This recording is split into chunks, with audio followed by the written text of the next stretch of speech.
what's going to be? How's it hanging? How's it happening? You guys know this is Kevin from the Chord Progression Podcast. Hey, everybody, it is May 31st once again, and oh boy, we got a brand new podcast for you with a band that's got a brand new album coming out on Friday. And trust me, you're not going to want to miss out on this album because it's like a box of chocolates that you absolutely love. You never know what you're going to get, but you know it's going to be good. But before we go there, I want to thank our sponsors first, Phoenix Fitness. Yeah, we are almost in we're past Memorial Day weekend, so we're in a summer, baby. You know what that means. Got to go to the beach and look good. Got to go to the festivals and mosh and everything. But you're going to want to make sure you know your fitness level is on par so you can constantly do all these things and not tire out, not tap out, not do all that stuff. Or, you know, if you want to just be healthy, get in shape, whatever it might be, you know, achieve those fitness goals. Yeah, you're going to want to do that. So, you know, exercise, work out, lift weights, cardio, whatever it might be. You want to do that, you know. But if you're doing that, you need some help to, you know, prepare right, recover right, so that your body is ready to go the next day. That's where Phoenix Fitness comes in with many different supplements, such as pre-workouts to help you get amped up for your workout. They also have different B7 recovery compounds to help you absorb nutrients in your muscles post-workout. They also have different creatine blends to help you build muscle, different protein blends to help you build muscle, your AM blends, your PM blends, your whey blends, your collagen blends, your plant-based blends. They also have multivitamins and literally anything you might need for your fitness goals. Phoenix Fitness has for you. So our listeners get 15% off. Use the code MSOTD at FNXFit.com. Link description of the podcast. Thank you, Phoenix Fitness. Our second sponsor is Custom Debuts. So do you want to be the coolest person in your dorm room, in your apartment, in your house, coolest basement? You can be the coolest person in your garage, in your office, make your neighbor Jeffrey jealous because he's got the white New Balance on, the high top white socks, the cargo shorts, the cell phone holster, the polo tucked in, and the golf hat. You know, got to take care of the lawn. Oh, look at my lawn. You know, what do you got going on? Well, take a look at my garage. I got the coolest custom post from Custom Debuts, bitch. So what does Custom Debuts actually do? Well, you give them an artist. Any artist you want. Let's go with Rise Against on this one. Then you either give them a album from that band or a song from that band. So you can either go Suffer the Witness, you can go Savior, you know, and what they'll do is they'll create a custom poster for you based off that information. So it could be off the track listing, the artwork on the album. It could be based off of the lyrics of the song, the music video song, anything it might be. And within 48 hours, they'll come back to you with a proof of a concept. You can make as many changes as possible. And once you're satisfied, bing, bang, boom, go and order. You can get it sent to you on canvas, normal poster paper, or as an aluminum sign. Yeah, that's going to really make your neighbor Jeffrey jealous. So go and do it. Our listeners get 10% off. Use the code CPP10 at checkout at Custom Debuts website. Link description of the podcast and Custom Debuts. We are also sponsoring the When We Were Hungry Festival happening in Vegas, October 20th and 21st of 2022. Yeah, When We Were Hungry, pancakes in the pit turning memes into dreams. The lineup is continuing to be announced. The lineup as of right now, I know, consists of bands like Modern Day Escape, Dropout Kings, Outlier, band on the podcast, along with Modern Day Escape, Saving Vice, band on the podcast, Long Came with Spiders, band on the podcast, Scarlett O'Hara's be on there, the original line for Skylit Drive is on there, and more. Tickets are on sale when they're on sale, so the website is the description of the podcast, When We Were Hungry Festival. Go check it out, go get your ticket when they're ready, and see me in the pit. Let's mosh some pancakes, baby. Now time for a feature presentation. So these German bands, I tell you, we had Breathe Atlantis on the podcast, and their album was ungodly fantastic. Soon you're going to hear Future Palace on the podcast, and you're going to see what's coming up with them. But today, we have the band The Oklahoma Kid on the podcast. Rob, their bass, is here with us. We're going to talk all about their brand new album called Tangerine Tragic, coming out on Friday, June 3rd. We talk about some fun stuff. We talk about them playing festivals, talk about some stuff with the German metal scene. We talk about them playing over in Europe, talk about how they dealt with the pandemic. We talk about the new album. We talk deep about the 7th track on there. I'm going to end up getting the name wrong, so you can go to the podcast to get the name, but it's the song about forests dying. Yes, they use the German word for it, and it is absolutely incredible. So get ready to get into this album, get ready to get in this band, but beforehand, enjoy this podcast to make sure that happens. So are you ready for Rob from the Oklahoma Kid to be on the podcast? Because I sure am. Let's go! Yeah. Well, ladies and gentlemen, boys and girls, listeners of the Chord Progression Podcast. I got another great band for you because they came across my radar thanks to Adam Splitter PR. They've got a brand new album called Tangerine Tragic coming out on June 3rd, 2022. So let me tell you this. I looked at the style of the band and like, okay, let's see what the press release is. Modern metal. I'm like, oh, this will be interesting. I listened to it and I'm just smiling the whole entire time. I'm like, oh, this is a lot of fun. They go through so many different things. The album is incredibly dynamic and we get to talk all about it today. So please welcome from the Oklahoma Kid, please welcome Rob. So Rob, welcome to Chord Progression Podcast. Thanks, man. Nice for having me. Well, thanks for being on. And also, it was a nice being able to talk to you for a couple minutes beforehand and talking about, you're basically making me want to come over to Germany this summer and just be like, okay, all the crazy festivals. Like, I'm probably going to I'm looking at this already. Dropping everything, pretty much like all my money, like take my money now because, festivals, cheap beer, good times. Cheap beer. What more can I want? Good times. Yeah, good times. And we get also some nice girls if you're into girls. So. Now you're talking my language even more, man. Come on.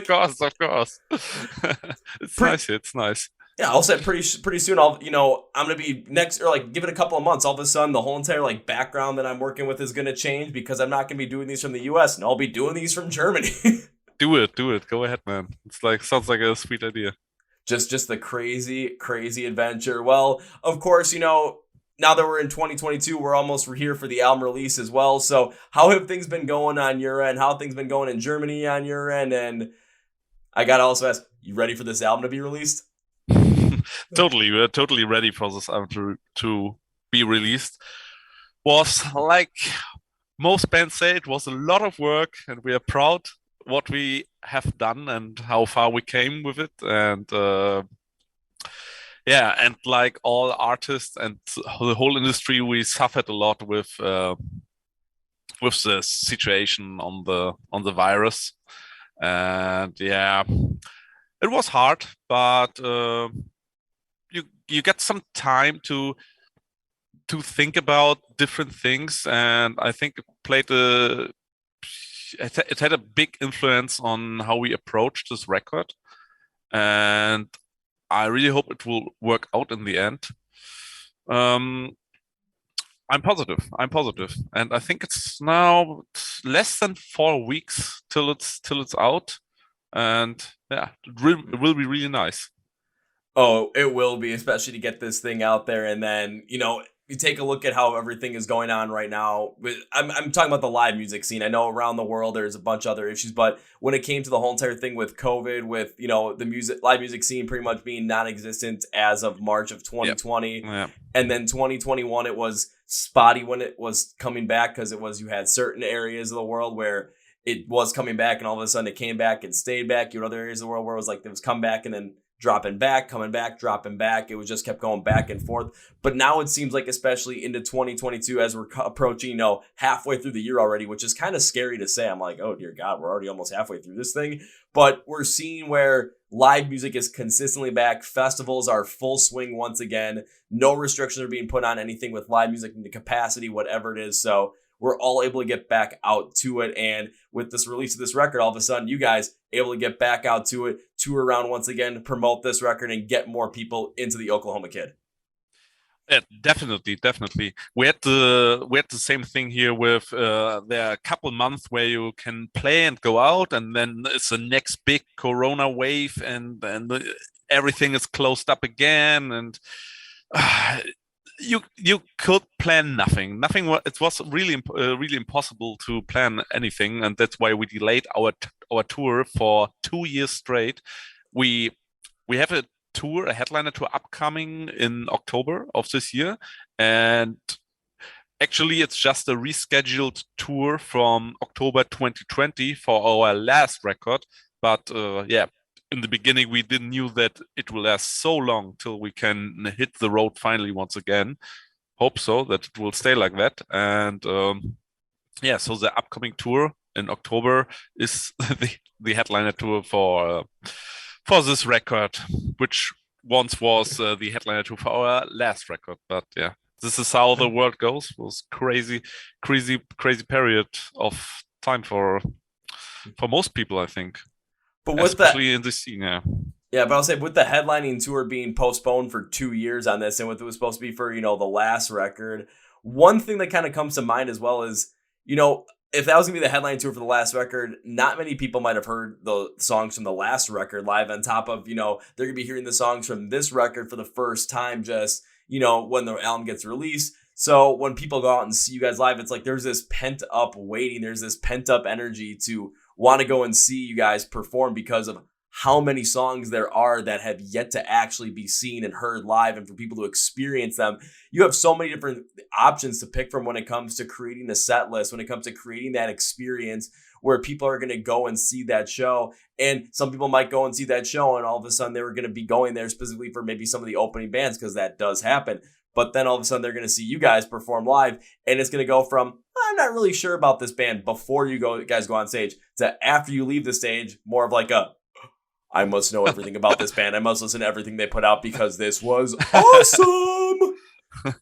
I hope so. It would be really nice if people react to this like that. I hope we don't get how it's called. We don't get stiff over the time. So we still need to have the groove. We're all old guys in the band. So mostly I'm the oldest. I'm in my mid-30s, and I hope I can still pull it off on stage. I have to give it my all.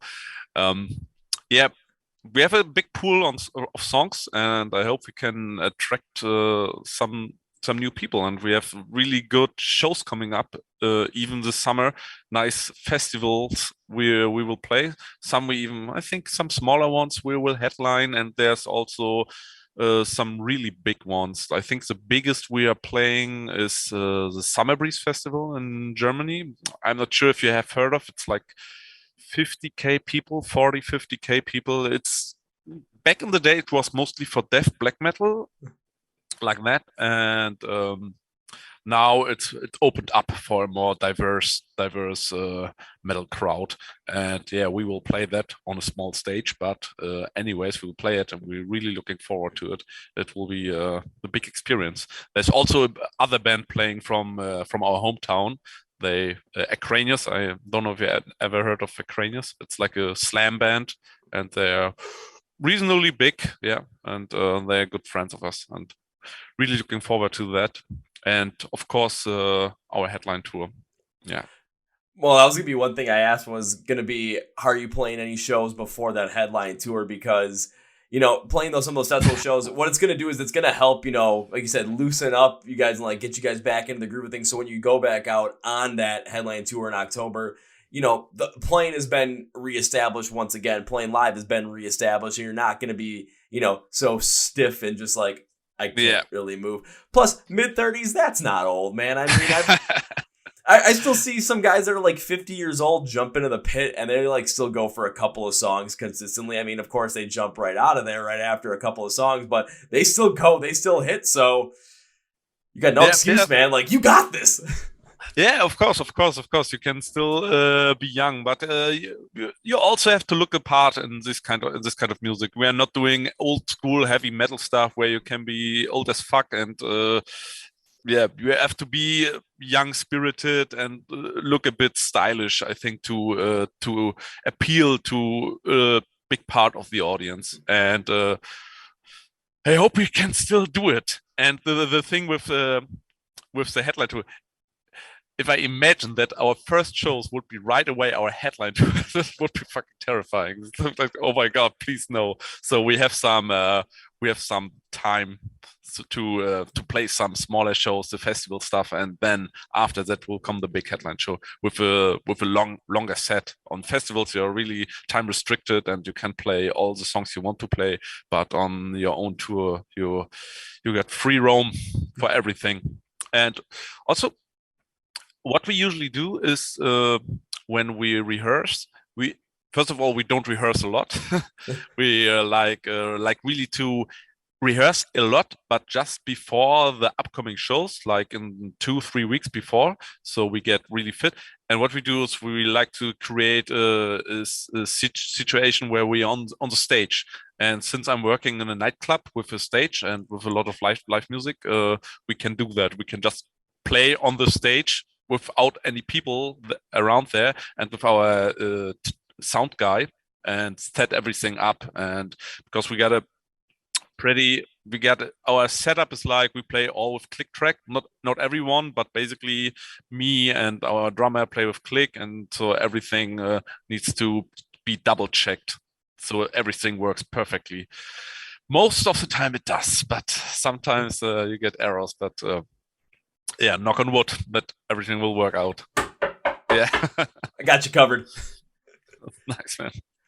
Yeah, well, that's kind of cool, the fact that you're working at a nightclub and you're able to actually go and ready yourself for those performances and for those shows by actually putting yourself in the setting that would be in, just of course without the people, because if you had a bunch of people there, it's like it would be perfect to get the sound, but then you got all the distractions, all the fans watching. So it's, you're able to get the sound right. You're able to get the performance. You're able to get all the kinks busted out to the point where when you go and play those festivals, whether you're on a larger stage or whether you're on a smaller stage, you're able to just, okay, we know what we're doing. We got this. Even after the whole entire pandemic thing, we got this. No worries. Of course, you're going to end up like, even for that first, headline tour show, you might go up there like and be like, okay, it's all hitting me right now, all the nerves.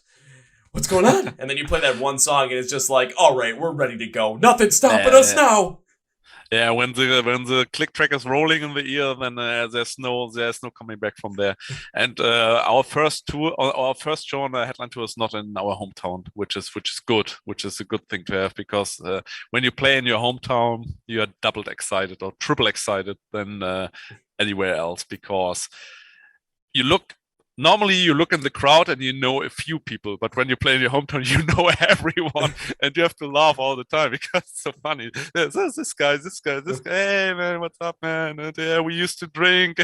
It's like really exciting. Of course you get emotional because you see all the friendly faces from your everyday life and really good friends. And yes, I think it's like. Every band has a special place when they play their hometown. Oh, absolutely, because you get to see so many people that that you've come across in life, whether it's people that you've known for so long, people you went to school with, or people that you just like randomly just met from different places and have developed relationships with, or people that you've met through what you're doing with music, through all the connections you made, and everyone's just there having a good time supporting your band. So you get those feelings coming in as well. But because that you also want to put on one hell of a show because it is your hometown, you're seeing all the people come support you. You're going to end up seeing some stuff in the crowd where all of a sudden people are acting, silly, or all of a sudden someone gets, just gets, completely just jacked up in the pit. It's like, ooh.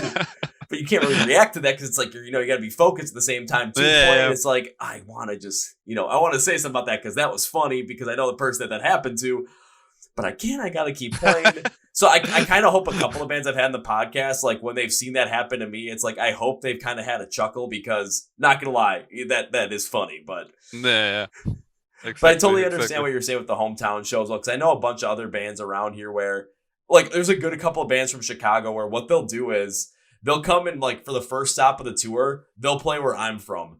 And then they'll go all around, and then they'll end in Chicago for their hometown show. But it's like they start at a place where a lot of the people from their hometown, it's not that far to go up and travel to. So even like it's like a second kind of home. And then, for me, it's like I go down to Chicago, see as many shows as possible. And people that go there, it's like become my second family. It's like every time I go there now, it's like it feels like a hometown show. It's like I got two hometowns. This is kind of cool.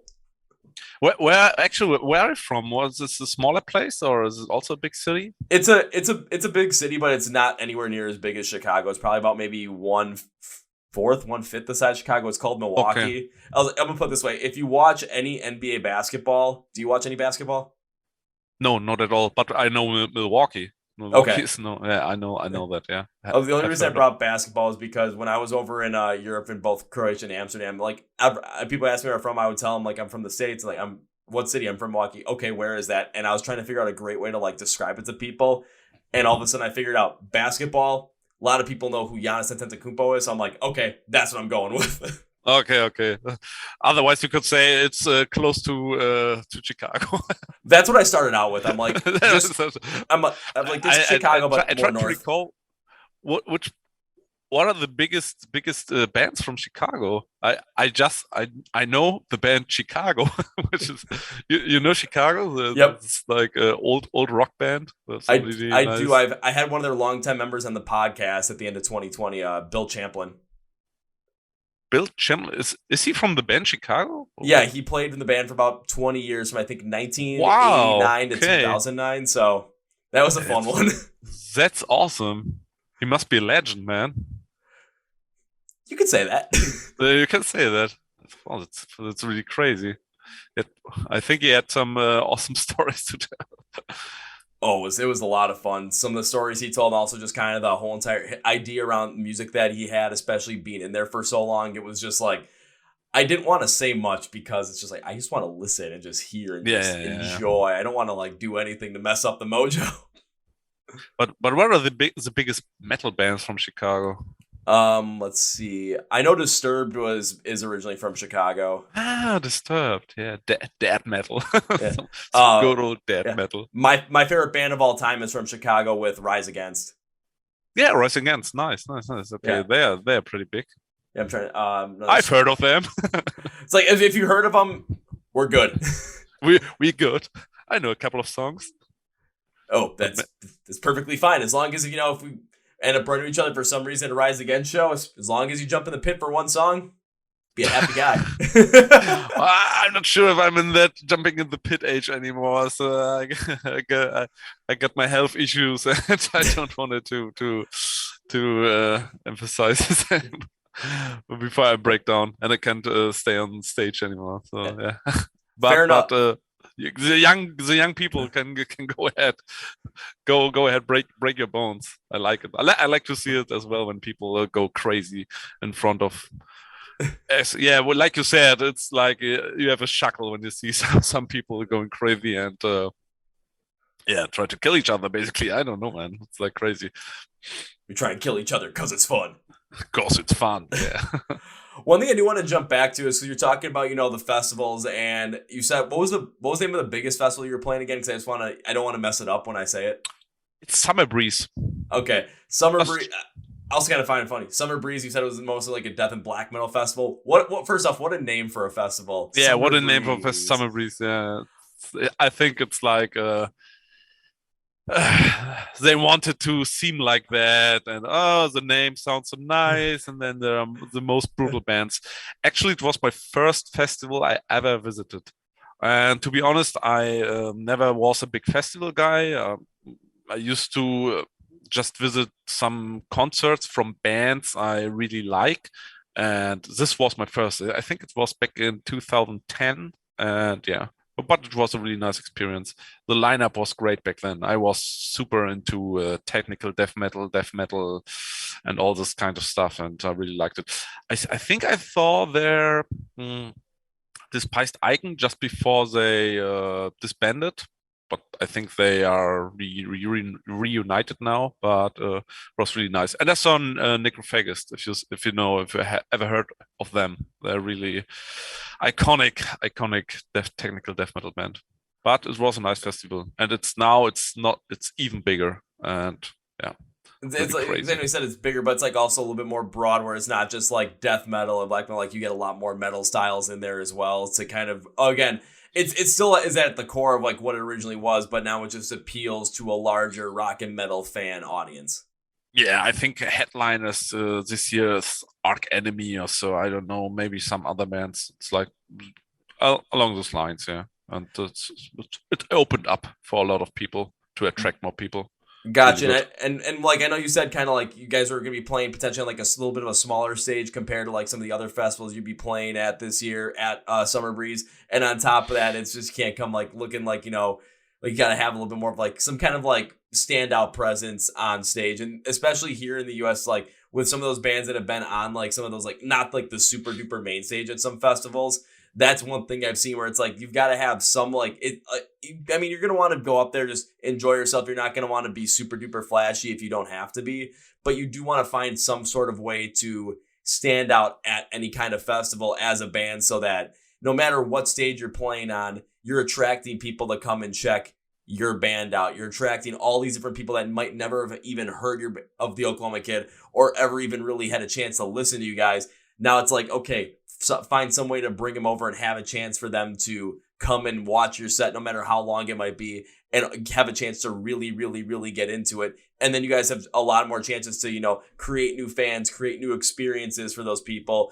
And which means, you know, more merch sales, more Spotify stream plays, more monthly streamer count. That count goes up. All of a sudden, people are requesting you to come on tour more with like all over the place, all across Europe once again. You know, all of a sudden, we're requesting you over here in the U.S. because, well, we like this kind of stuff. So come on over. Let's have some fun. Would be really nice to play in the US. We had, I think we had some offers, but it was all was not feasible. So it was like we couldn't take the offer. It's like too much of an expense to make everything work. It has to be a really good offer, like a really good package where we can join. And it's expensive, so we need even the flights, and you need the gear, and you need to rent a car and all that stuff. So it's like crazy, but we really would love to play with you guys. I think in the US are, besides from Germany, our most fans located. If I recall the metrics correctly, but yeah, that's like it's like really good. And the stage we're playing on the Summer Festival is like a stage where I think there are only bands from our label at that day. And it's like a fiesta of our label, so they're pretty cool bands as well. And I think the biggest band is Aviana, or so are they called? It's like a UK band, and they're super heavy. I'm really looking forward to see them live. I kind of like their music. It's like really hard. So now you're killing me, because like by saying that day for the festival, the stage you're on is pretty much every band, like all the bands, like, you know, from your label. Because I've had a chance, you know, look not all bands are from our label, but not every band from our label is playing. It's like 5 bands or 6 bands. Okay, so out of the label, like, because I know a bunch of those bands. I've had a good amount of them on the podcast before as well, and then, you know, continuing to bring more and more on. Like I took a look at the label, and I was also thinking, I'm like, you know, if there's 5 or 6 of them, there's probably a good chance I already know like 3 or 4 of them. So I probably would end up being the person that'd be like hanging out that stage the whole entire day. It's like, yeah. Kevin, are you leaving this stage? Nope. Enjoying all the music right here. But there's a band over here. I'm waiting for the Oklahoma kid. What do you expect? I hope we can acquire some new fans, and since it's on the festival, people are so open to new bands. It's like, they just walk along, and then they hear the music, and they walk in and check out what's going on. And I kind of like this stuff. And many people are also a bit drunk and a bit more connective to everyone else. Like you are when you're drunk, you're funny, and you get along really nice. And we also had one thought, because we need a nice new big backdrop so everyone can read the name of our band, because what's the worst when the people are in front of the stage and hey, I like this band, what's the name? Well, I can't tell because there's no knowledge, no nothing about this. And then we need a big backdrop, and we're working on it. What's the best size for all the festivals, and these are the small tweaks you can do to connect to more people. I've got another little story for you, but like it could easily relate to something you guys might do at the festival. I was at one in September of 2021, and there was a small stage, and there was a band that had in the podcast. It's a band called Seasons, and in front of their small stage, before their set, they maybe had like, 400, 500 people waiting for them. But there was a stage right next to them, and the band that was going to go on and play the stage that was next to them after their set was Wage War. And they play metalcore as well. So it's like, it's a perfect kind of style. So what they ended up doing was, before the set even started, they were doing their sound check. And during their sound check, they were calling for, like, they were trying to get more people to come, like, watch them play. So I was like, check 1, 2, check 2. Hey, all you Wage War fans, come over, hang out with us. Trust us. You're going to like us. Like, people were walking by, and they were, like, calling out to them, like, come and watch the show.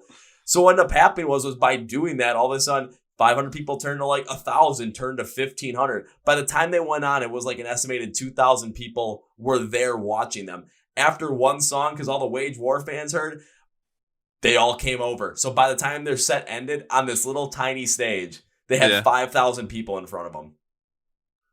It was But Wage War wasn't playing at that time, so they didn't pull the people away from Wage War just for the moment. But it was like it's kind of something that you can do where it's like, during during the sound check, it's like you have an opportunity like to reach out to people. And if you're going to be next to a bigger stage where no one's going to be performing at the same time you guys are, invite them over, tell them to come on over, because you never know, that exact same thing might happen, and be like, it's okay if you're willing to see that band, we'll be done before they go on, so you'll be good. Okay, that's a crazy idea. I don't know. I can't see that our vocalist doing. I'm not sure. It's too much of a sellout, I think. But it's a nice idea. Maybe our other guitar guy who's frequently talking live will do it. But nice touch. It's just anything to add to the experience of, bringing more people during Summer Breeze, bringing more people over to you guys, bringing more attention to your band, bringing more attention to Oklahoma Kids, so that when you guys go on stage, you have the biggest crowd possible in front of you. Yeah, and of course, the best backdrop, so everyone can read the name of the band, so there's no question of who's on stage. And then whatever you guys are going to do on stage, however insane you're going to play, however powerful you're going to play, just keeping them there, keeping them like intrigued, keeping them motivated to keep going. All of a sudden, you're going to have, potentially 4,000 or 5,000 people banging their heads, having a great time watching you guys play. So by the time the show's over, it's, of course, they're all going to go their separate ways to their the next sets they want to see, but they're talking about you guys. And then at the end of the night, when people are saying, oh, what was the best band that you saw? What's the band that you guys remember the most? Your name is going to be the one that pops up. Yeah, I think one advantage you have as a small band, people don't expect much, especially when they don't know you. If you're a big band, you have to live up to your hype and to your fame, and we are not a super big band. We're a kind of small band, and so people maybe have a lower expectation, and so we can, if we perform well, and I think most of the time we do, if you're not too drunk, then we can impress some people and get new fans this way. I totally see that. So and our music is, I think it's diverse enough to keep people's attention most of the time, so they don't walk away.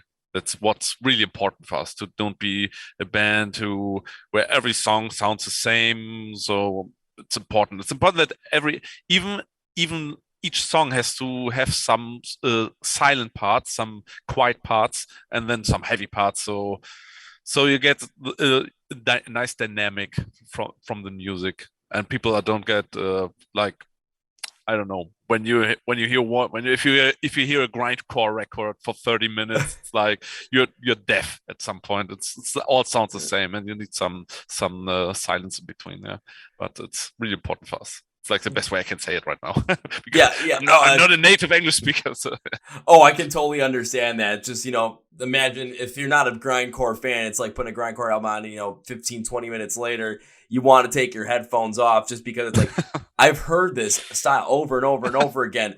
But it makes a lot of sense where you want to create, you want to play songs, you want to create that live show setting where it's dynamic enough where you're going to have those heavy parts in there. You're going to have those softer parts in there. You're going to want to control the flow of the whole entire show so that you're, in a way, controlling the emotions of the crowd, where the heavier stuff, you're going to want them to get going crazy. You want them to get going nuts. You're going to want to get that pit going and people smashing each other because it's fun. During some of the softer parts, maybe take a little bit of a break from that, get people a little bit more into the mellow mood in a way, and all of a sudden go right back into it. Just create this whole entire experience that people are going to remember, not just as the music they remember, but no, when it comes to a live setting, it's the visual part of it, and it's feeling that energy. You want to create that experience so that people connect with that and they remember it, because let's be honest, when it comes to live shows, we remember the ones that gave us the most energy, the ones that made us feel that, most impactful. It got that that runner's high, that natural high feel of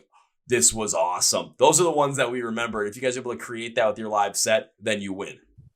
Yeah, you need to create some energy and emotions as well. And I think what is really working in favor for us is we have a lot of electronic stuff, and we like to include interludes, electronic interludes, and some quiet songs and some songs without vocals to have a really nice, diverse set with up and downs. And so it's really good, and like I said, every song has some build-up part with a heavy part followed and some nice middle eight part where it's really calm and another every, everything's building up to a climax, which is really important for us. And I kind of really like this style of music. I don't like when it's like full throttle all the time. You have to hit the brakes at some point and then go wild again. And this is usually how we build our sets. And I'm really looking forward how the upcoming sets will sound like, because we have a couple of different tunings now, and we have to figure out how we work with all the tunings and switching guitars. And so never did that before. I usually only play one bass when I'm on stage, but maybe I have to play two basses because of all the crazy tunings we're playing. But that's something for the future, and we have to figure out. You'll figure it out, though. I mean, there's a good number of bands that have dealt with that as well. Plus, I would assume that you guys have a lot of different connections where they have gone through stuff like this with different tunings, having to go with different, change out guitars during the live set. So I'm pretty sure you have resources at your disposal and people that you can ask to really make sure that when you guys really are going to do this, when you guys go out on the headlining tour and have to work with these different tunings, that you're all set up ready to go so that this is as seamless as possible when it comes to switching out those guitars, changing the tunings, everything around there. Yeah, we have to. This has to be practiced a lot. So this can't be. We can't eyeball it. It's not possible since we're playing on click track, and so everything is perfectly and nice and tight. It's like really good to have that, and so you can program in the breaks and the time you have to tune your guitar or to change your guitar, all this kind of stuff, and to do announcements, guys, buy our merch, and we are from here and here, and yeah, and what I have to backtrack a bit, but. Right before Corona, we played a really big tour, our biggest tour so far with Imminence, the Swedish. You heard of Imminence? Oh yeah, Swedish. I think it's metalcore, Swedish metal band, and yeah. So we were really lucky, even when 2020 was like shut down in March, but it was still the year where I played and we played our most shows because of this tour. We had two tours back after back. The first was with Imminence from the middle of January to how long was it? Well, 4 weeks, something like that. So the mid of February. And after that, we had a smaller tour, but also a nice tour with Griva. Griva are a UK band. And they are really cool guys. Shout out. And so we played. I think I played over 40 shows in these 3 months. That's a lot. That's a lot. that is a lot. But then COVID hit the world and everything shuts down. But still a successful year in terms of that. And at that point, we really wanted to do more. But yeah, that's how it went. But I mean, even taking a look at that as well, when it comes to just how 2020 turned out, but from, when the year started to when the shutdown happened in the middle of March, playing 40 shows in that time period. I mean, that's 40 shows in maybe 70, 75 days. So that's a lot. And that is making sure that, when that happened, even though we didn't really know when it was going to happen, it ended up happening. You had so much already in there where, I'm trying to think of a good way to put it, where, yeah, there's a lot of bands that, maybe played a couple of shows in 2020, maybe didn't even play at all, because of just the way things were. But you guys had all these different shows under your belt so that when that happens, okay, take a break because of the COVID thing. Yeah, guys kind of were set up for that. But then all of a sudden it just kept dragging on longer and longer and longer and longer and longer. It's like, when is this going to end? Thankfully, it looks like it did. Hopefully so. Yeah, it was a crazy experience. Which was the first big tour like that I have ever participated in, and it was hard. It was nice, but it's really taxing. It's like you can imagine if you're with the same guys. we as a band we get really along really well with each other. Everyone knows everyone so long, and when we're not that young anymore, we're a bit older, into 20s, early 30s, and you matured a bit, and you don't get hot-headed about small stuff, so you're calm. But what happened, or what I think during the tour, I got sick like 2 times or 3 times, because if one person gets sick and you're sitting in the car each day with this person for 8 hours straight, and this was before everyone had face masks and all the stuff, everyone had the sickness, this flu or something at some point. And what happened was, Tom, our vocal guy, he couldn't sing for the first 5 or 6 shows, and he went to a doctor in London, and he got diagnosed with, I think he had to take some, how it's called, antibioticas, this stuff which kills all the bacteria. yeah, Yeah. this stuff. And I, after that, he had some with his throat, or his how it calls the stuff, the stuff on the back of your throat. I don't know, these things. I don't know, but yeah. So we played some acoustic sets, but we were the opener on the tour. So we played with Imminence, and the other opener band, or the pre-headliner, was Acres. Acres, it's like a mellow hardcore band from UK. Super nice guys. These guys were so funny. But it was exactly how I expected to be, guys from the UK. Super funny, super nice. And shout outs to them as well. I think they are getting out new music soon. And actually, the Acres bassist, Jack, he did all our artworks for our upcoming record, Tangerine Tragic, and he's a really talented guy, a really nice style. And yeah, so we played the instrumental sets, and Tom missed out on some nice shows. I think he missed out on Amsterdam, on London, and on Paris. Maybe on Paris. Maybe Paris was the first day he was back again. But yeah, it was a bit. We had to announce it in the beginning of each show. Luckily, I don't have to do it, but yeah, was like a new experience to just play the instrumental stuff. But luckily, our music is interesting enough to keep the people's attention. It's like we have some techy parts and some genty stuff and some crazy rhythmics. So yeah, that's enough for the opener. It's fine. It's fine. Yeah. But Plus, yeah, it was a great experience. I'll say plus even being the opener on that as well. Because one of the major things that when it comes to me when I go to shows is one thing I always kind of watch out for is the flow of the energy of the show, where it's something where, the headliner is going to be where the energy kind of like is going to potentially peak, but it's like we want to lead up to that perfectly. And as the opener of all of a sudden, yeah, if Tom can't sing for a couple of shows and you guys are opening up, you let that be known, but now you're going to play an acoustic set, but also like really add more of the interesting part to it. What's going to end up happening, which I'm pretty sure what happened at this point was, the fans are still going to be engaged. And by the time, Acres would go on, it's like the engagement is still there. So when Acres comes on, it's like the energy is ready to flow right into them. And it doesn't feel like that energy is like, okay, it's going up and all of a sudden it goes down and goes back up again. And it's fine to do that like in a set, but like when it comes to a whole entire tour where it's like up, down, it can get, I've seen it before, it can get kind of messy and it can feel kind of messy if it's not done right. But just kind of in that vein, kind of building up to, it's like you're giving people something that they're not fully expecting, but you're not messing with the flow of the energy of that set or flow of the energy of the whole entire show. You might have been actually, adding to it in a completely different way that you might not have expected, so that all of a sudden you're playing those shows, then the next bands go on and it just adds more of the flow. You might have given people something they had no idea they ever really wanted, but you gave it to them and now they're just like, oh, hell yeah, man. That was pretty freaking cool.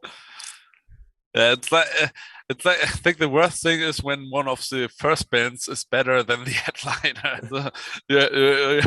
You have to look how much you can chew as a band. I think we have some for our own tour. We have some really good support bands, and yeah, we have to step things up to don't look bad compared to them. So it's like a new kind of motivation. So so you don't slack too much. But yeah, I totally see that you have need some kind of progression, some kind of curve, how you structure your tour and your bands you're touring with. Well, there's kind of a hierarchy in terms of how big is the band. You can put some big band on the start and then some small band in between. It's like, no, it's not how it works. But yeah, but you can definitely see what kind of flow, what kind of energy are the bands giving out to the crowd, and then hopefully the highest point is when the headliner starts. And so yeah, give a really nice experience to all the guys who are paying and coming up. And yeah, we have to appreciate it, that all the people who come to every show, it's like the most important thing for us. Oh, absolutely. Kind of even talking about that as well. As I totally understand what you're talking about, like the hierarchy, because you're not going to put a band that could potentially draw like 3,000-4,000 people first, and all of a sudden a band that's going to draw maybe 1,000 people after them. It's just, again, that hierarchy doesn't make sense. But I have seen it where so there's one of the tours that's happening in the U.S. in August. It starts out with Bad Omen, so it's like you're going to get some energy there. Then it goes to Beartooth, and it's like, okay, who's going to end up topping Beartooth's energy? Well, the headliner's A Day to Remember, so it's like energy-wise, Okay. like that just fits. Yeah. But the Knock Loose show I went to, it was like, I forgot who the opener was, but then Kubla Khan went on next, and Kubla Khan just is pretty much is just as heavy and crazy as Knock Loose. Then they went to this pop punk band called Movement, so it's like the energy really dips. But the way that, again, it's all depends upon the show's construction. The flow of the show didn't really get messed with, because if you go from Kubla Khan to Knock Loose, all of a sudden, you're going from absolute crazy. You get that pop punk band in there. You get that little bit of a dip. You get the breaks. All of a sudden, when Knock Loose comes on, we just go just as nuts. We get that little bit of a breather. So it all depends upon how the flow of the show is created. I have seen somewhere it's like, okay, the opener does come in, and the following band, it's like, well, we're still jazzed up from the opener, but it's just not the same.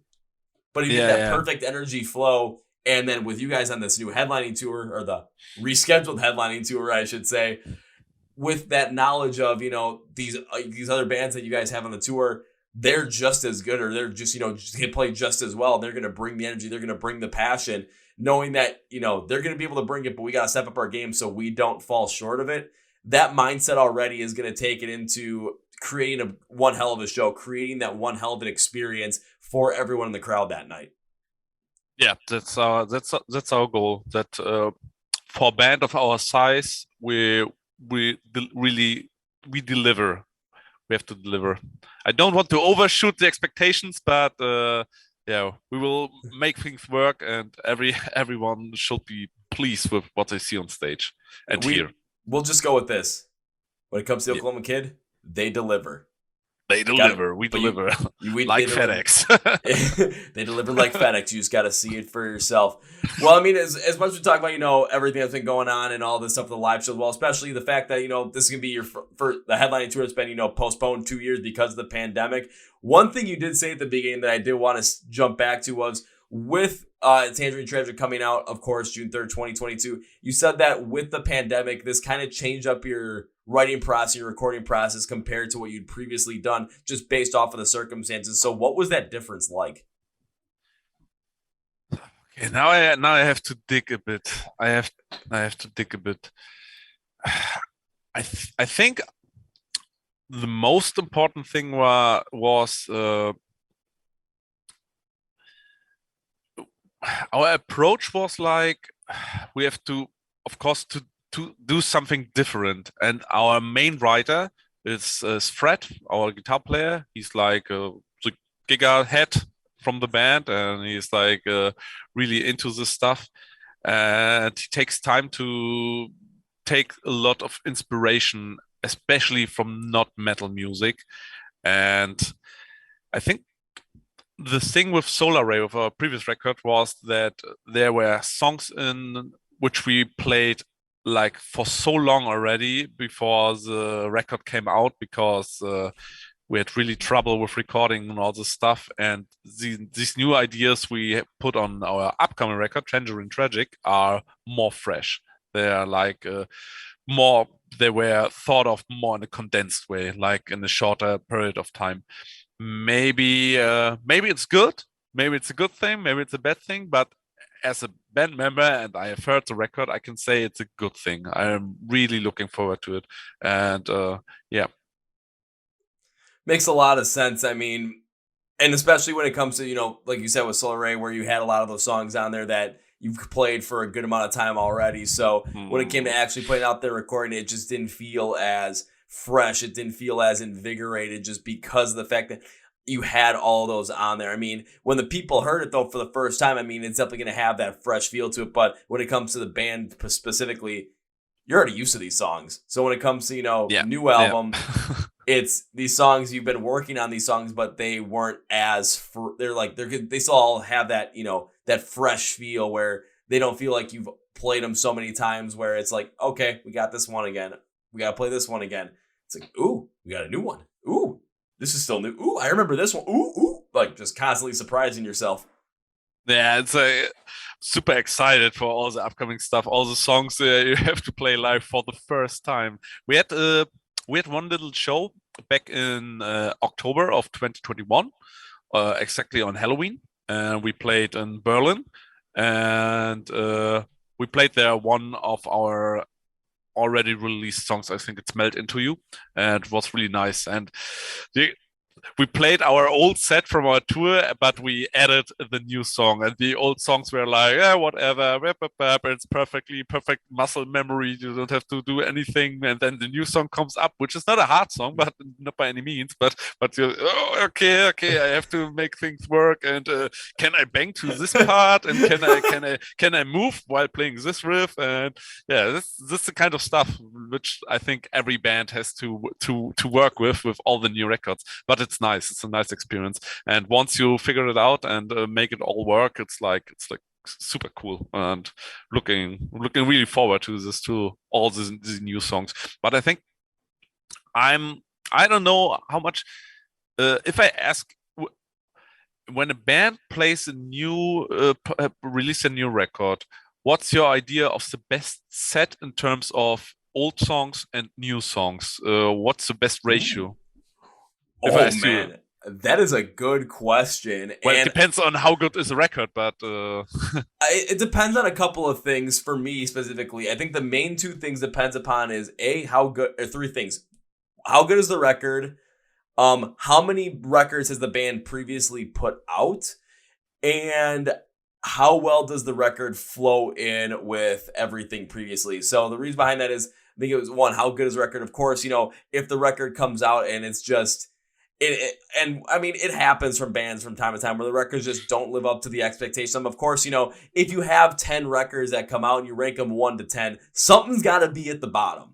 Exactly. So you never know what part that is until, it gets released and you see how the people interact with it. The second one is, how many albums does the band have out? Because this is a great example. I'll use Rise Against as the example. They've put out 9 albums so far, and they released their last one in 2021. So when it came to putting new songs in there, you're going to want to put new songs in the set, but you're not going to want to oversaturate the new stuff because people have listened to the band for so long. They really connect with so many of the older songs. You want to sprinkle so many of those in as well. When it comes to you guys, I mean, this is your second full-length album. There's a couple of EPs out there as well. So you have a little bit less on that to play with, so you have a little bit more to work with these new songs and put them out there.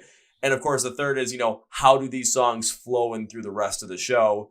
And do they flow in with the songs that we already play so that you can create that best live set? So when it comes to like bands that are I'd say like really, really big, and have a lot of different albums out. Usually when it comes to new albums out, like for the first, like their headlining tour, the first one they'll do, I've seen them play maybe 3, maybe 4, but still have it's a headlining show with like say 17, 18 songs, like 3 or 4 off the new album. And then as time goes on, it ends up becoming less. It becomes maybe 1 or 2, maybe even none, depending upon, again, how the album is. But from your guys' perspective, it's like, okay, second LP, you've got 11 songs on here. How many do you put in a live set of, let's say, between 14 and 15 songs? I mean, for me, I would expect anywhere, in my mind, I would expect anywhere between 5 and 6. 5 and 6, yeah. I think that's a good number. Well, it really depends on how long your set is. Like you said, Hmm. really big bands. I thought in my head about Metallica and how they do it, and Yeah. but they play like a 3 hour set, and that's like okay. They play the whole new record, and then they can still play all the classics, and everything Yeah. works out. But yeah. I let's see. We have some singles out there, and of course we want to play the songs which are already known, which are the singles, Hmm. obviously, and maybe some other songs really hit the spot from the record, even without a dedicated single, and maybe we include them as well. And of course, we also got our staples from our EPs and from our first record, and yeah, we have to make it work, and then also some intro and some outro and some interlude and some custom stuff, and maybe we extend some songs. This is what we used to do, and maybe we will do it again with some songs where we extended it a bit. Just there was like the second song from our last record, and on the record itself, there's a breakdown, but not with much of a build up, and just we added some time and repeated the riff in before the breakdown to enhance it anymore. If Would have been nice if we put it on the record like that, but yeah, we ended up doing it live like that. And I really like this kind of small tweakings you do. Just if you do it like this, just do it one more time, and then it will hit like a truck, and it's like really nice. And I'm looking forward to this process of tweaking the set. Yeah, it's like the next big thing we're planning to do. It's like it's not that easy. It's actually not that easy. You can't just throw some songs in. You have to really think careful about how you do it and which song fits the next one and the previous one. So yeah, it's like a big thing. I think most of the bands have struggles with it. Even especially when you have like 10 records and you have to, oh god, what were we doing? So many Yeah. songs, so many songs. Well, that's just the fact that you said, like, tweaking some of these songs just to make them a little bit different for the live set. Like, if you got a quick build up to a breakdown, no, for the live set, build up on that a little bit more. Yeah. That is one thing that as a fan I am absolutely in love with, just because if I want to hear the song, the exact way it's on the record, why not just listen to the record? It's right there for you. And the best example I have, this was recently. I got to see the band Caskets live. They're from the UK. I've had them on the podcast twice. They're great guys. And I saw them live, and it's like, I know their songs, I know their sound. But during their live set, it's like everything was just sounded a little bit heavier. And I'm just like, ooh, this is interesting. Then they threw in some unclean vocals in certain parts that I had no idea were coming. But it made the show so much cooler, because it's like, I'm getting even surprised, even though I know all these songs and I know how they're supposed to sound on the record, but like, I'm getting these little different surprises, and it works all in with the flow of the show, where it's, you want people to get that build up in there. Yeah, extend that build up a little bit to the breakdown. So all of a sudden, if it's a heavy breakdown, then you get the people in the pit to like, back it up, back it up, back it up. Exactly, And the breakdown exactly, hits, and it's exactly. just smash. Yeah, some good old Wall of Death.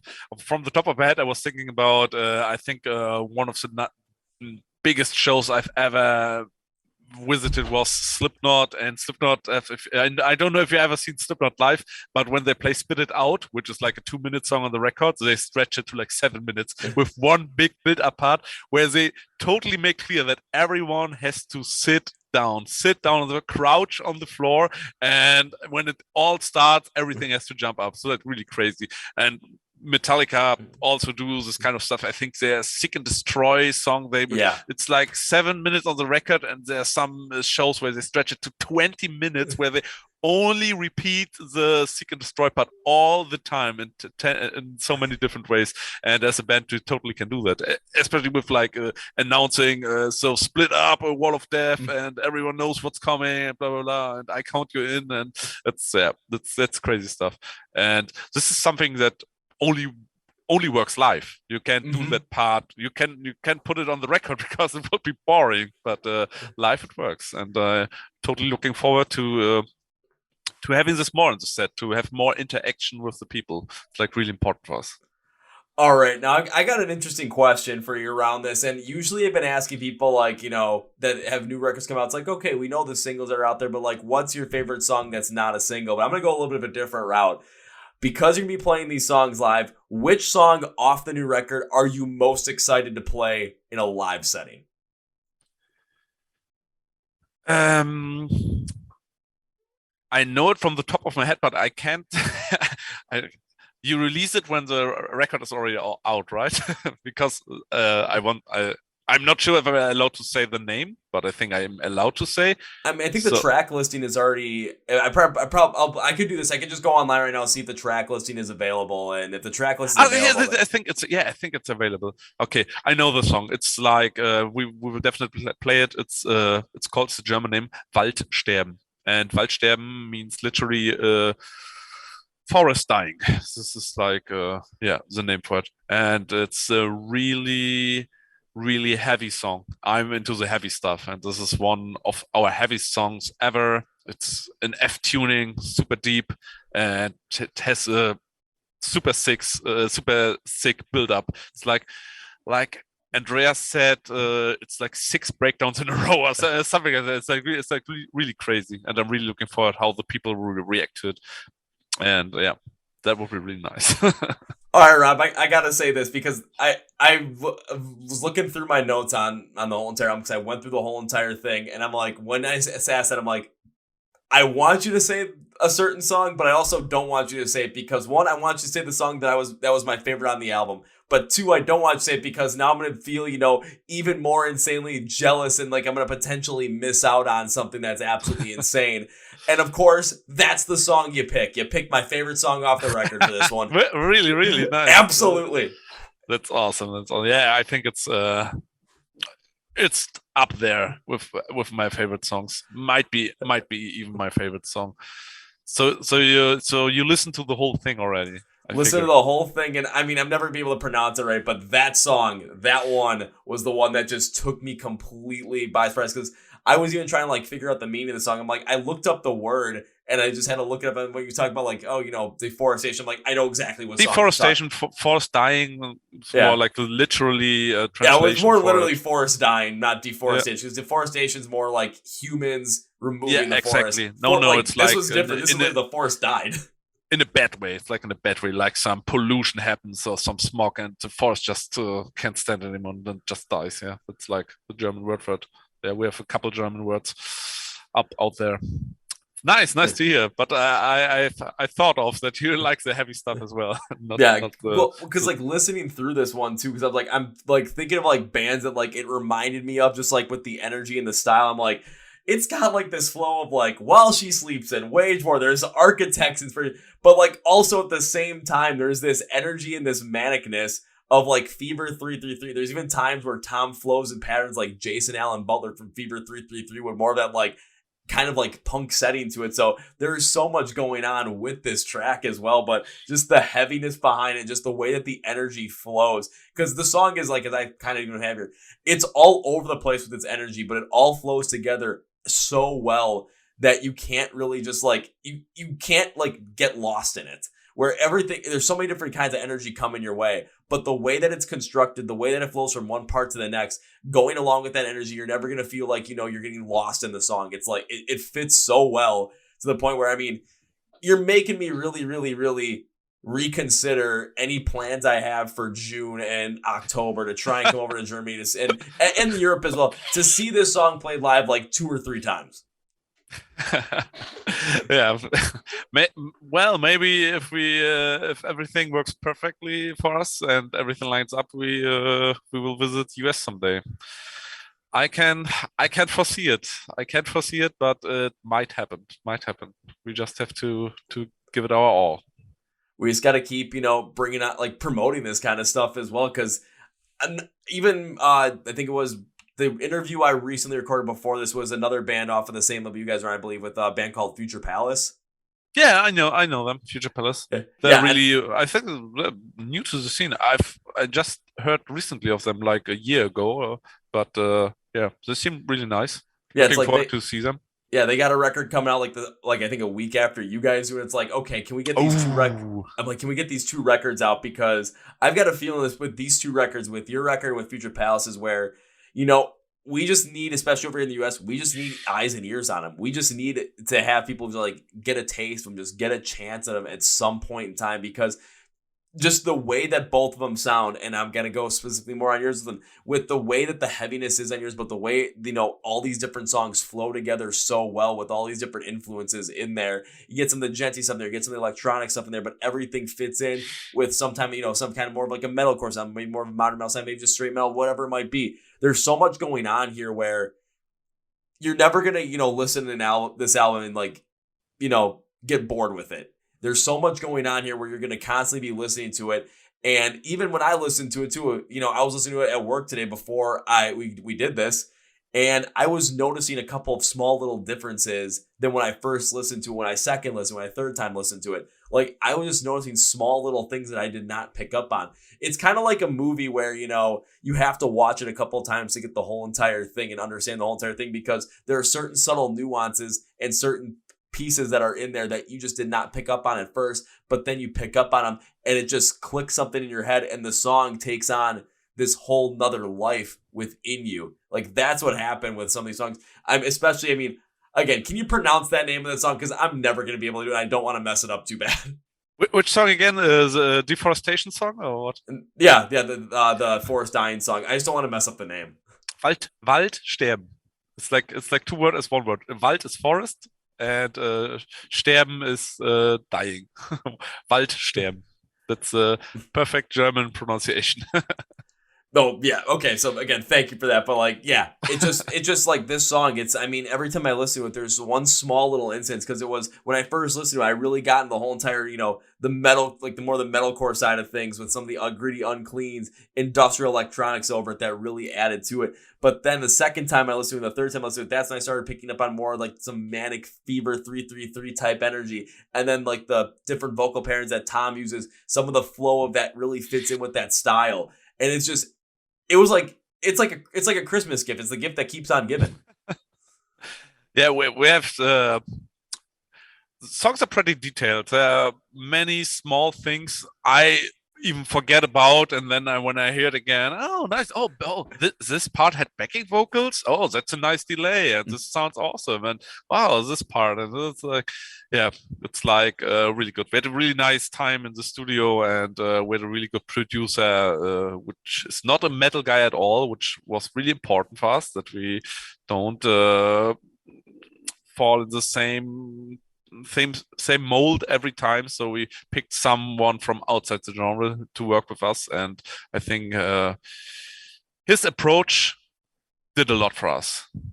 And So like, yeah, it was a really nice experience. So I do want to ask, what was his approach like for this? Because I do believe that is definitely one of the main reasons why this album stands out so much in my mind, and why these songs stand out so much, because you had someone with a completely different perspective producing this. So when it came to certain aspects of, you know, making certain things stand out a little bit more in the mix, when it came to just making sure things maybe were dropped back more so other things could stand out in contrast, like, it created a lot of different energy on this album than I expected, but it all made sense. Like I said, that with the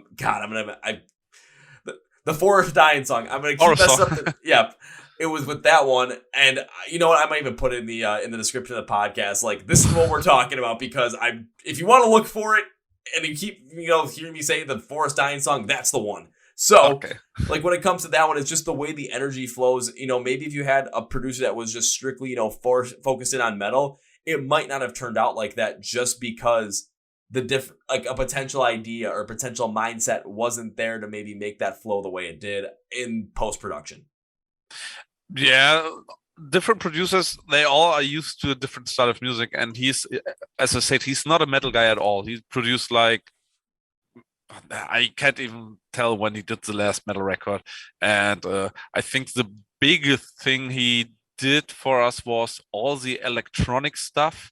He's really good with this and really into it. We are really good with it as well, but he's really detailed with it and has a lot of knowledge to spare. And yeah, and we definitely used that. And I think also vocal stuff were really important for him, and because he comes more from a rock indie music background, all this kind of stuff, so softer, not even really hard, and yeah, I think that really played out well for us. So if you hear nice electronic part, it's like most of his work. His name is Jan Kircher. It's a really nice guy. Shout outs to him as well. Ghost City Oh, Records, I think it's called. Ghost City oh, Records, yeah. yeah. And when it comes like the Forest Dying song, like the industrial like electronic inclusion over like especially in the beginning, kind of adding that to it. Again, looking at the word, it's like, think Forest Dying, you're thinking pollutants in the air, you're thinking that's what's really Exactly. taken out. Putting like some industrial feeling electronics in there. Now you're adding to more of this like, steel, metal, production kind of feel, Exactly. especially when you're thinking industrial. And that caused a lot of pollutants in the air. That's what caused a lot of pollution. That's what caused a lot of the forest dying stuff. So the connection there is just intense. Like it makes so much sense.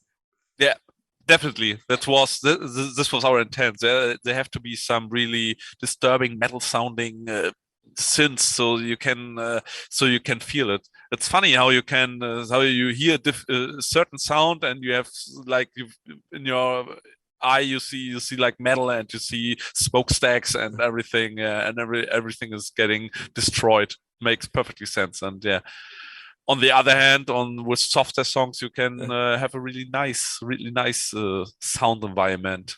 So that's a really good way to emphasize your music and to add additional feelings and a whole new layer to everything. So if you're just working with guitar and bass and drums, you don't get the whole idea. That's why it's really important for us to also have these kind of sounds live. And since we don't have a synth guy who sit with keys on the stage, it's coming out of the backing track, the mighty backing track. Hey, but sometimes that mighty backing track, I mean, I'd rather have that mighty backing track in a live setting to make the show as best as possible instead of, we're not going to have this live backing track because, we don't need it. But what if it makes the song that much better? Roll with it, man. Roll with it. Yeah, you have to do it. The music wouldn't be the music we thought of without the backing track playing. Maybe some people don't like this idea, but I don't know. I mean, we can hire a guy who's playing the keys live. I don't know. Maybe that does the trick for some people, but it's modern music. It's called modern metal for a reason. So yeah, we take that liberty to get to our point and to deliver our music as good as possible.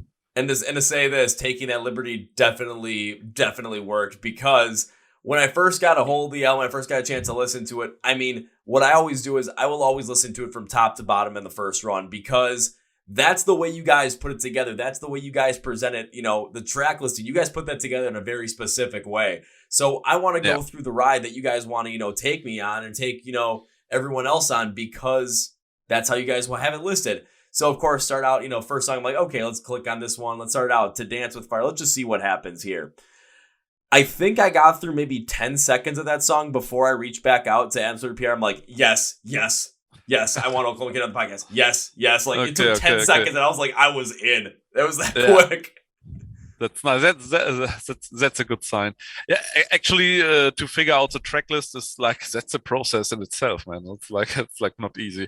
It's like you start with nothing, like everyone says nothing to each other and just writes their track list down, and then you see some where everyone has the same idea, and then you see, okay, this might work, but actually we had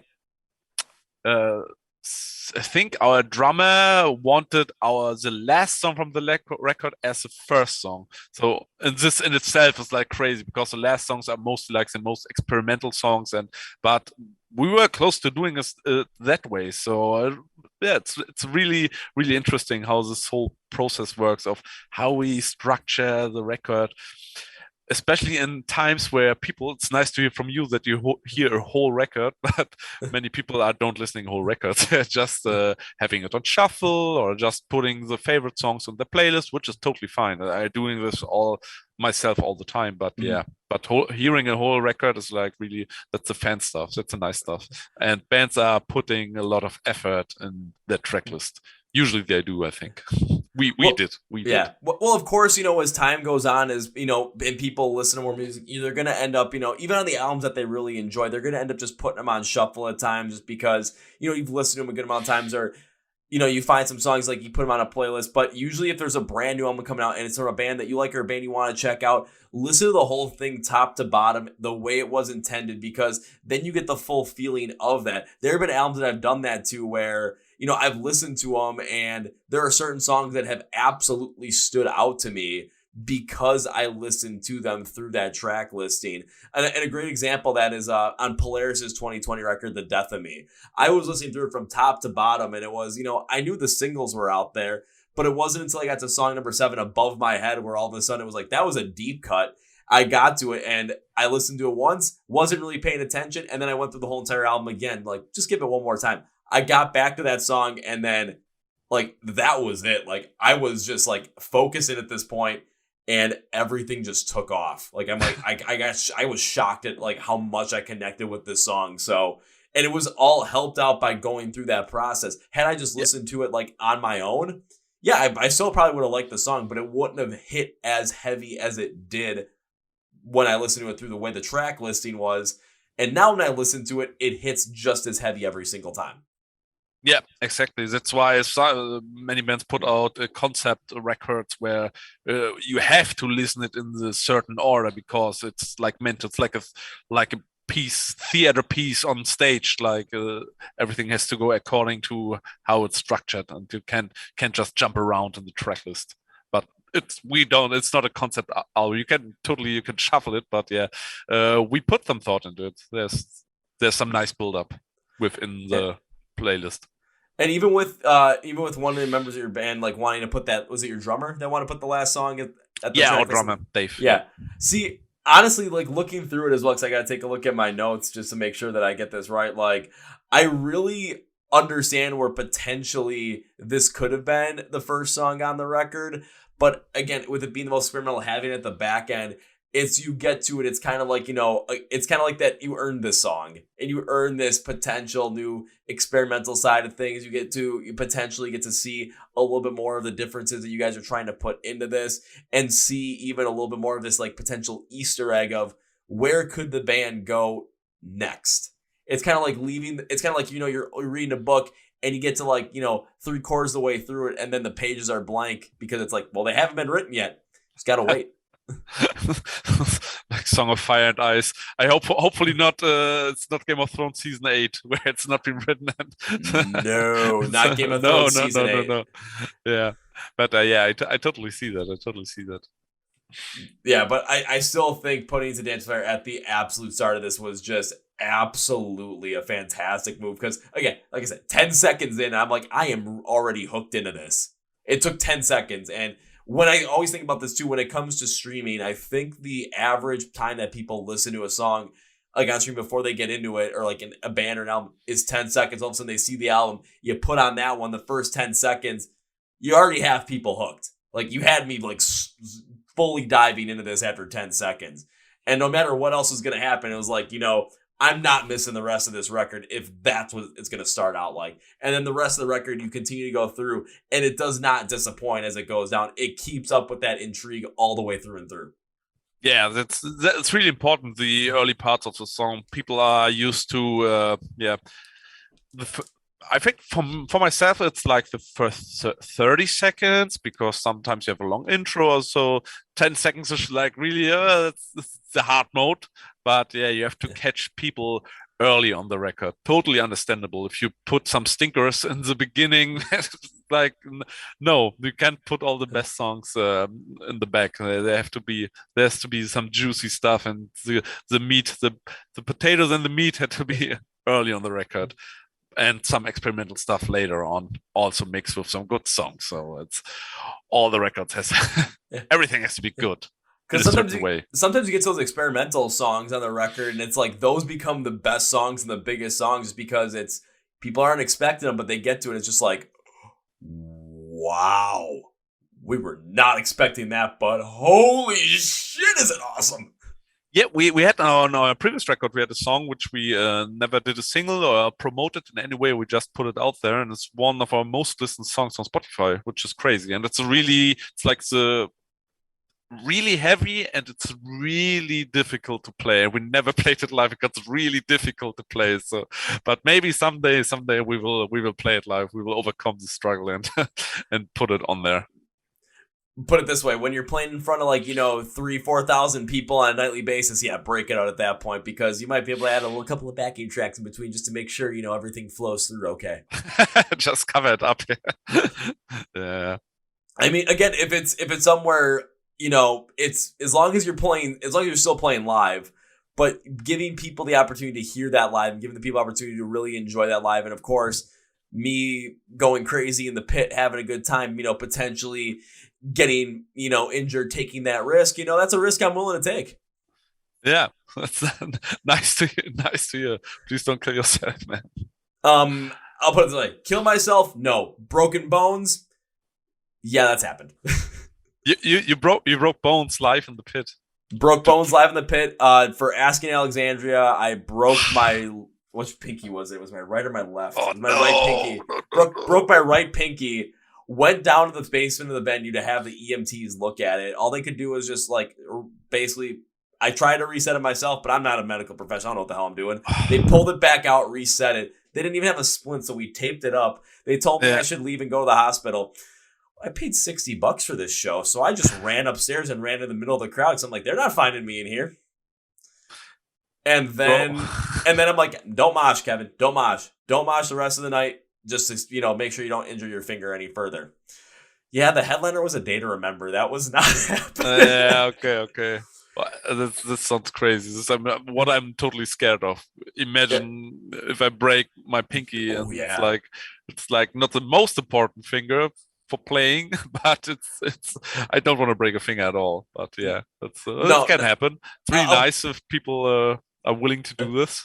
I'll put it this way, Rob. Don't break your fingers in the pit. Let me do that for us. Okay. Let me take it. I already did it once, so we're pretty much covered for a couple of years at least.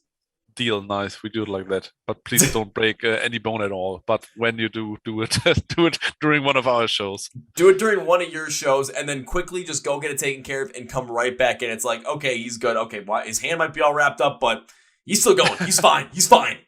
Yeah, exactly. Oh man, he's fine. Crazy. He'll have a couple beers after the show. He won't remember. He won't even feel it. He won't even think of it anymore. He'll be good. It's gone. It's healed already. Of course. Oh, absolutely. Well, one thing I always like to do whenever I go through albums, I always take a look at putting together an overall okay, how do I summarize this album up for everybody? How would I put it together? And for of course for this one, because I do want to make sure I don't frick up or fucking name again, Tangerine Tragic, because I had I couldn't remember the name for some reason in my head. I had it in my head, but I couldn't remember. But what do I say about Tangerine Tragic by the Oklahoma Kid?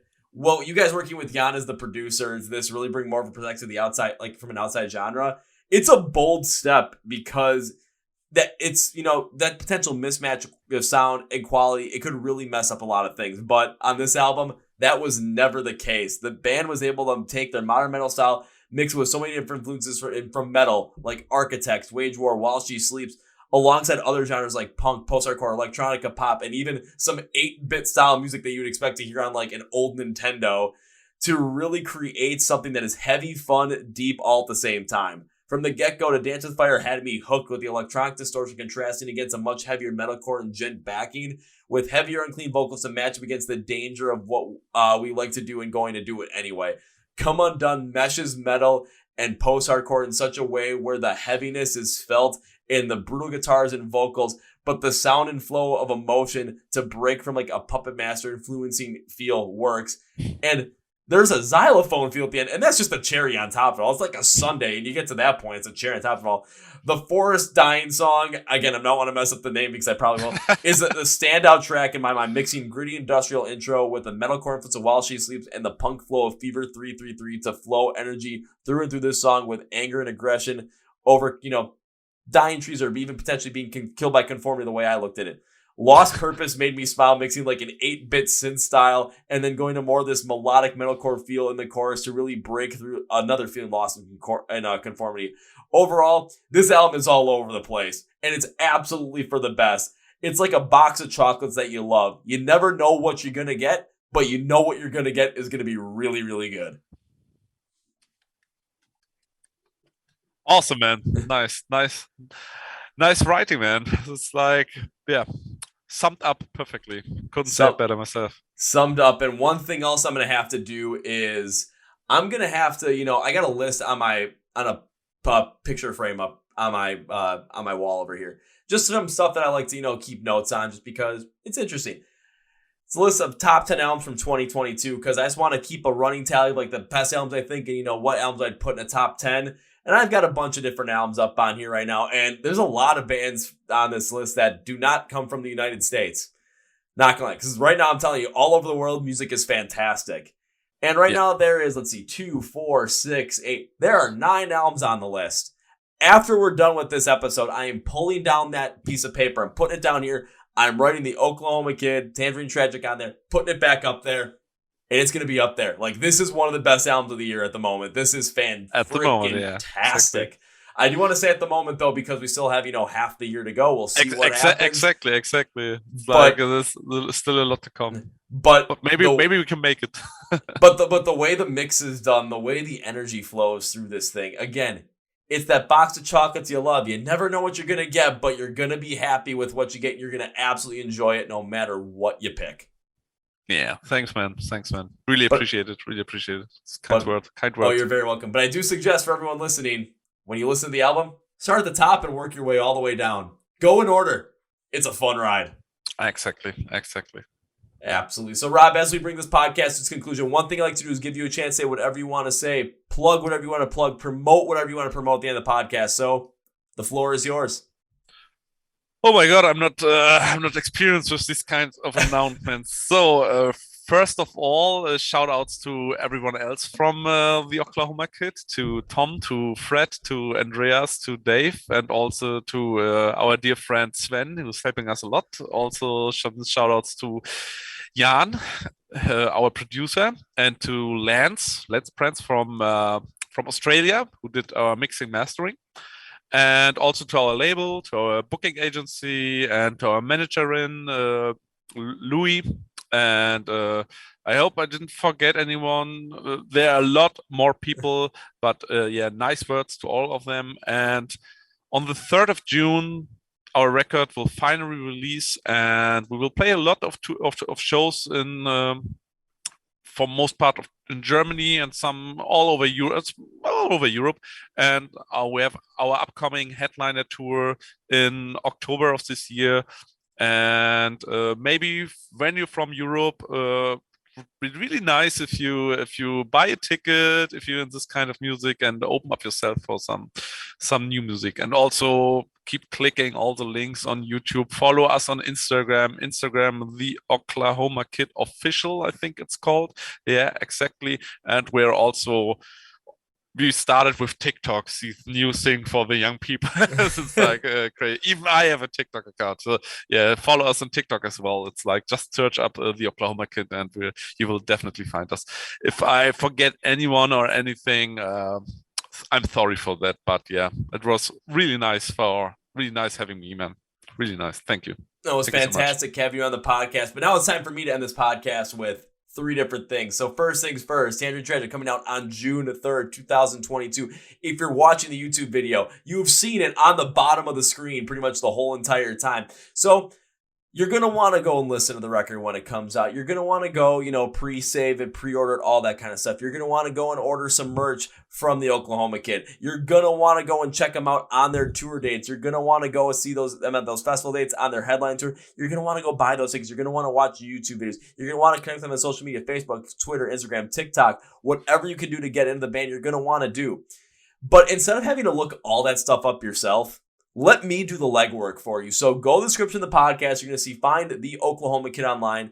Links for everything. Labels for everything. So all you have to do is go click like the page. Click follow them. Click subscribe. Click pre-save, order, all that kind of stuff. Get tickets. Everything's going to be there for you. I make it as easy as possible for you guys. You're not going to want to miss out on the Oklahoma Kid. You're not going to miss out on Tangerine Tragic coming out on June 3rd. You're not going to want to miss out on them, touring around Europe later in the year. You're not going to miss out on that headline tour. And if you're in the U.S., you're going to want to get into them now because you're not going to want to miss out on when they come over to the U.S. in 2023, as is my prediction. So exactly. Follow along with me.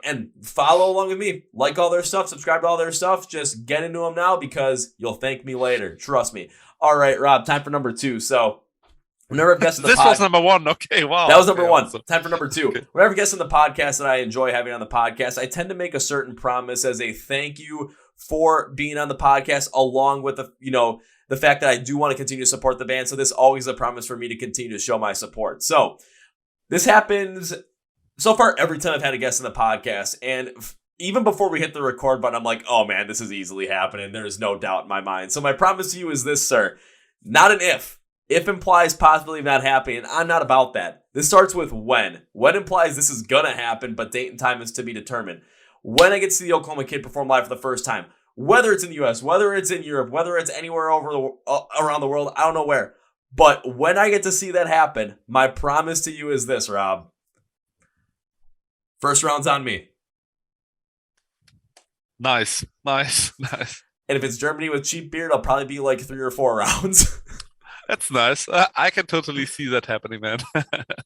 We will make it happen. And now time for number 3. As we bring this podcast to a conclusion, I can't end this by saying goodbye. That is way too final. And the reason I don't want to say goodbye is because I made a promise to you. I will see you guys play live at some point. First round will be on me. If it's Germany, probably first 3 or 4. On top of that, I don't want this to be the only time we ever talk in the podcast. This was too much fun to talk about this record, talk about your guys' music. So I'd love to have you back on the podcast again in the future. So on that note, can't say goodbye. No, too final. So I end it by saying this.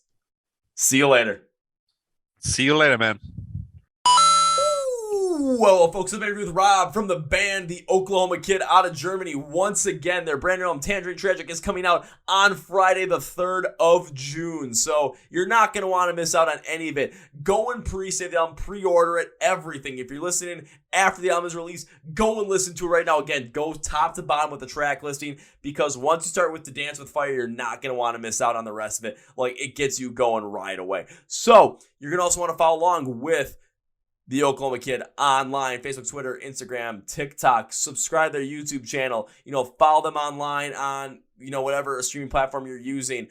Buy some merch from them. Go and get your tickets for their live shows at the festivals or their headlining tour in October across Europe. So go subscribe to the podcast. Find The Oklahoma Kid online. All the links and labels are going to be there for you to go and do that. I did all the legwork for you. So follow along with me and follow them. Subscribe to them. Get your tickets. Get your merch. Pre-order the album. Pre-save it. All of that shit. Also, come and follow us on the Chord Progression Podcast as well online. Facebook, Twitter, Instagram, TikTok. We connect on all those platforms. You message us there, we're going to message you right back. Or I'm going to message you right back because I do all this stuff. Please subscribe to the podcast. We're on YouTube where you can watch these episodes. We're also on Spotify, Apple Podcasts, iHeart Radio, and Amazon to, enjoy your listening experience. So if you're subscribed to the podcast, thank you very much. If you're not, hit that subscribe button on the platform you're listening to this or watching this right now. And if you want to go to the others, all links to the podcast for you. So thank you for subscribing. If you have, if you are going to, thank you. If you're just, coming off this one episode, thanks for stopping by. Think about subscribing because we got more great stuff in the future. Thank you, Phoenix Fitness. Thank you, Cuff State Abuse, for sponsoring this podcast. And also go get your tickets for When We Were Hungry in Las Vegas, October 20th and 21st of 2022. Pancakes in the Pit, turning memes into dreams, baby. Thank you, Rob, once again. Man, Tangerine Tragic by The Oklahoma Kid. It's like a box of chocolates you're going to love. You never know what you're going to get, but you're going to know it's good. You're going to know it's good. Yeah. It's just good stuff. You're not going to miss out on it. So on that note, that's going to be it for today, guys. Thank you for watching and listening to the Chord Progression Podcast. My name is Kevin, and you guys know how I end every single one. That was a big, healthy, and hearty. See ya!